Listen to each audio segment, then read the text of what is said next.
Salam kembali pada edisi Dogma Hukum.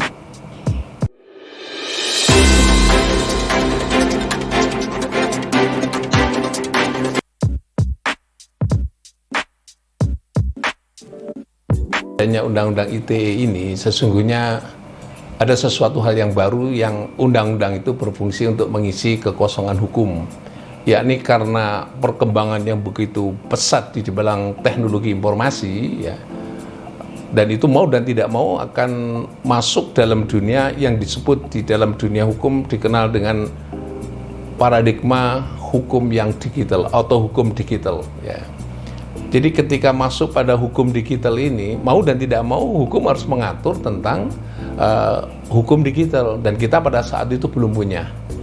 Dan kemudian lahirlah gagasan mempercepat proses terbitnya Undang-Undang ITE ini.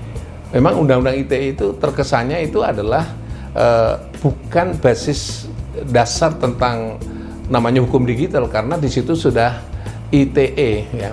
TE-nya itu yang lebih spesifik sesungguhnya karena mengarah pada transaksi elektronik yang itu masuknya pada ranah hukum keperdataan, ya.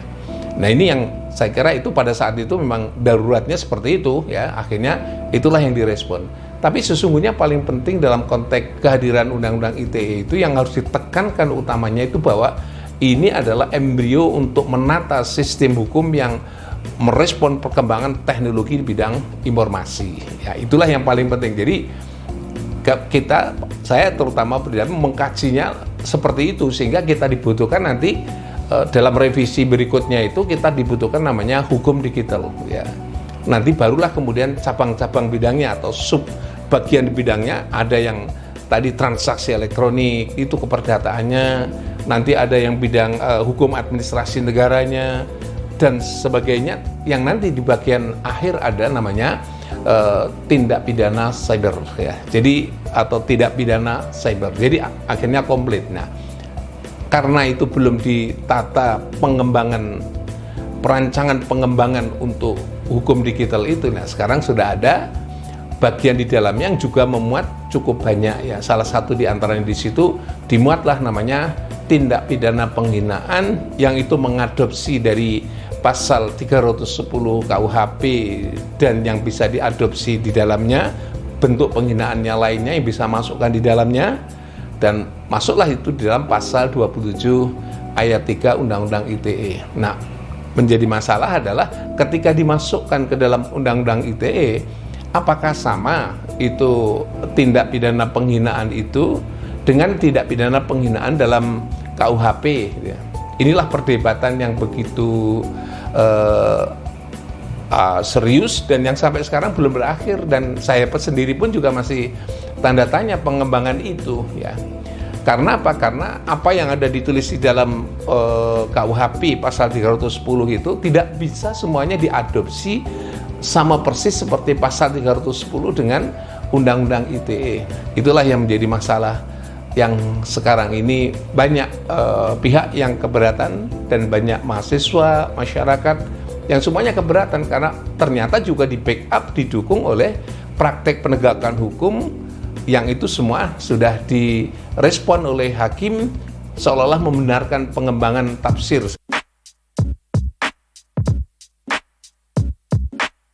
Karena ada reaksi yang begitu meluas, ya, dalam konteks ini terkait dengan Undang-Undang ITE khususnya, ini lebih khusus lagi itu adalah tindak pidana yang terkait dengan penghinaan, dan kalau diperluas sedikit ya terkait dengan namanya ujaran kebencian. Ini yang paling mengkhawatirkan, ya, oleh masyarakat, ya, karena itu nanti bertentangan dengan hak untuk menyampaikan pendapat di dalam Undang-Undang Dasar, yang itu juga sudah diatur dalam undang-undangnya. Sehingga dengan demikian seolah-olah terjadi namanya adalah di satu sisi konstitusi memberikan hak kepada masyarakat untuk menyampaikan pendapat, dan itu menjadi bagian daripada hak asasi manusia. Tapi pada sisi yang lain, itu kadang-kadang penyampaian pendapat itu menggiring ke arah pada tindak pidana di bidang ITE. Nah, ini yang menjadi pertanyaan besar, ini bagaimana mengharmonisasi atau memilah dan memilih Kalau itu tindak pidana penghinaan, ya penghinaan. Tapi bagaimana kalau menyampaikan pendapat itu, ya harus menyampaikan pendapat, itu hak konstitusional. Ya. Tabrakan interpretasi ini seringkali tidak ada titik temu dan lebih bandul jamnya itu mengarah kepada bobot pada pidananya, sehingga pasal 27 ayat 3 ITE ini acap kali dikualifikasi sebagai pasal yang mengancam kebebasan menyampaikan pendapat. Kalau itu khususnya pada publik ya. Tapi kalau pada pers sering sekali disebutkan sebagai tindak pidana yang mengancam kebebasan pers. Nah, atas dasar itulah kemudian Presiden sesungguhnya punya greget ya. Mungkin dari sisi tertentu asalkan dilanjuti dengan baik ya baik gitu ya. Misalnya minta agar supaya ada revisi terhadap Undang-Undang ITE yang khususnya terkait dengan tindak pidana penghinaan itu. Dan kalau nggak salah mandat itu sudah disampaikan kepada menteri-menteri, dan menteri-menteri sudah merancang untuk melakukan revisi terhadap berbagai peraturan khususnya Undang-Undang ITE itu, khususnya terkait dengan Undang-Undang ITE pasal 27 ayat 3. Ini semua lembaga sudah melakukan itu, semacam diskusi FGD dan sebagainya untuk menerima input dari masyarakat ya. Tapi sayangnya sampai sekarang ini sudah setahun lebih, mungkin hampir 2 tahun ya itu undang-undang RUU itu belum pernah dibahas di DPR dan masyarakat nggak tahu persis ya RUU itu makhluknya menjadi seperti apa. Ini sampai sekarang belum memperoleh akses informasi itu ya. Kalau RUU yang lain kan dibahas sudah cukup panjang lebar dah, tapi khusus RUU tentang perubahan Undang-Undang ITE ini sampai sekarang belum apa istilah bahasanya, publik belum memperoleh gambaran yang jelas tentang RUU tersebut ya. Saya kira itu juga menjadi ganjalan buat masyarakat untuk bisa mengetahui apa sih isi daripada rencang bangun atau RUU tentang perubahan terhadap Undang-Undang ITE itu gitu. Nah, itulah yang menjadi masalah sekarang, yang seharusnya kalau menurut pendapat saya adalah bisa diproses secara cepat dan istilah bahasanya diutamakan, karena itu menjadi atensi presiden. Ya seharusnya itu benar ya, agar supaya rakyat ini yang menyampaikan pendapat terlindungi dari kemungkinan penerapan tindak pidana ITE. Tapi kalau misalnya sekarang itu ternyata enggak juga, ini kan masyarakat sudah mulai menilai bahwa ini kemarin katanya mau diubah itu hanya hanya ucapan saja, tapi ternyata sampai sekarang belum. Nah, ini akan menjadi kesan bahwa memang sesungguhnya keberatan itu pemerintah. Kalau itu diubah, mungkin pemerintah tidak bisa menjangkaukan hukum terhadap orang-orang yang menyampaikan kritik yang pedas ya. Tapi kalau misalnya itu tidak segera diperbaiki ya istilahnya penegak hukum malah enjoy seperti halnya sebelumnya, jadi nggak terjadi perubahan. Ini menjadi tanda tanya hari ini atau sekarang ini bahwa mengapa pemerintah tidak segera memaksa atau meminta agar supaya RUU itu segera untuk dibahas di DPR, dan yang kedua menjadi prioritas karena pemerintah yang punya kompeten terhadap itu agar supaya rakyat bisa bebas menyampaikan pendapat. Apalagi tahun-tahun berikutnya sekarang ini adalah musim yang disebut sebagai tahun-tahun politik begitu. Nah, itulah yang menjadi masalah. Mungkin juga kalau sekarang bisa ditafsirkan karena masuk tahun politik ya biarin saja RUU yang lama saja, agar supaya orang menyampaikan kritik yang pedas itu ada alasan untuk meminta pertanggungjawabannya. Saya kira itu.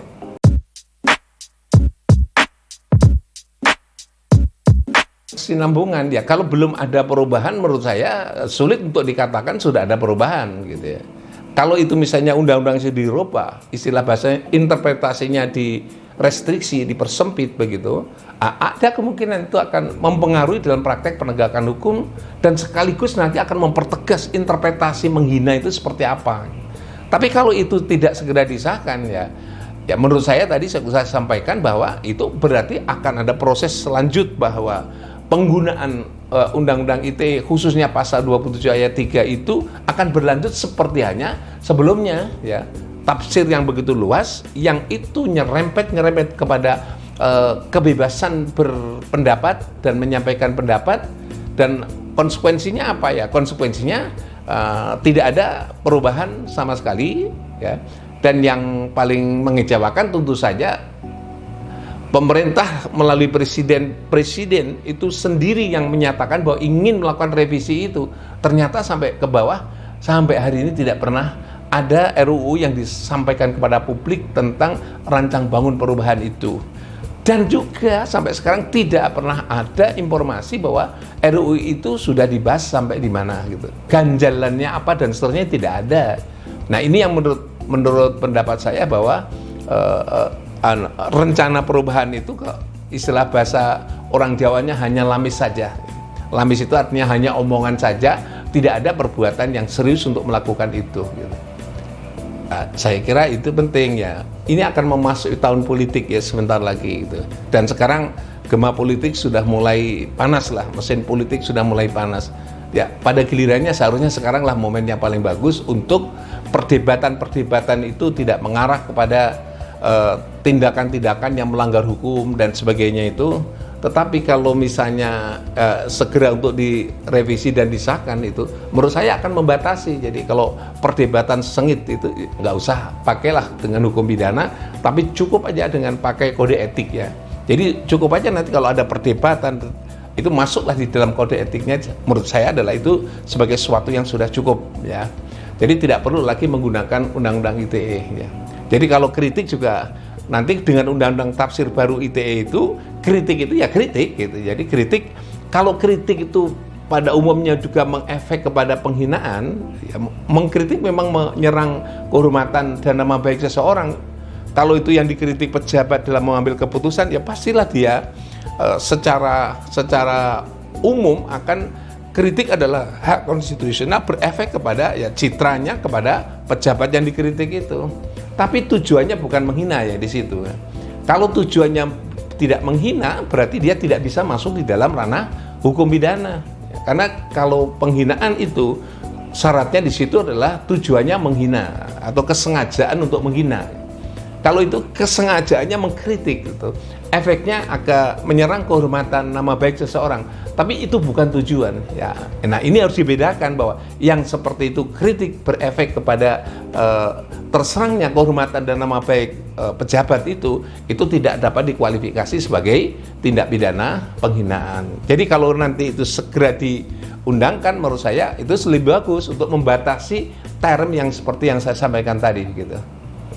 Ya, saya kira begitu. Nanti kita sampai jumpa lagi kepada dogma berikutnya. Terima kasih.